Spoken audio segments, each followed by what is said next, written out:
روزے کی حالت میں جن بیماروں کو استھما کی بیماری ہوتی ہے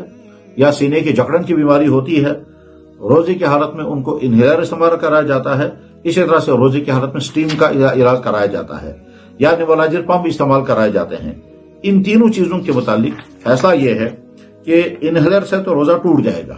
اس لیے کہ انہیلر کے ذریعے سے بہرحال ایک گیس جو اندر جا کر کے لکوڈ بن جاتی ہے وہ بدن کے اندر پہنچ جاتی ہے، اور اس کا اکثر حصہ اگرچہ پھیپھڑے میں جاتا ہے لیکن کچھ نہ کچھ حصہ اس کا ضرور معدے میں پہنچ جاتا ہے. لہذا اس کا روزہ ٹوٹ جائے گا جس نے انہیلر کا استعمال کر لیا.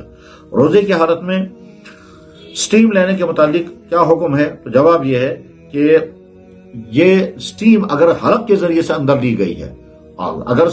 حلق بند رکھا گیا اور بدن کو سٹیم لگائی گئی ہے تو اسے روزہ نہیں ٹوٹے گا. لیکن اگر حلق کے ذریعے سے سٹیم کا استعمال کرایا گیا ہے، اور وہ طریقہ اس کا یہ ہے کہ گرم پانی کے اندر دوائی ڈالی جاتی ہے اور جوش دے ہوئے پانی میں وہ دوائی ڈال کر کے پھر حلق کے ذریعے سے وہ سانس لیا جاتا ہے، اور جو سانس لیا جاتا ہے وہ سانس اس کے سینوں تک پہنچ جاتا ہے، اور اس طرح سے اس سانس کے ذریعے سے جو دوائیوں کے ساتھ اندر پہنچ رہا ہے اور گیس کی شکل میں اندر پہنچا ہے اس سے روزہ ٹوٹ جائے گا. روزے کی حالت میں نیبولائزر پمپ کے ذریعے سے جو گیس اندر پہنچائی جاتی ہے اس سے بھی روزہ ٹوٹ جائے گا، اس لیے کہ وہ ایک قسم کی دوائی ہے جو اندر جا کر کے جو شروع میں تو بھاپ کی شکل میں ہوتی ہے اور اندر جا کر کے وہ لکوڈ بن جاتی ہے، اس سے بھی روزہ ٹوٹ جائے گا. اس سلسلے میں یہی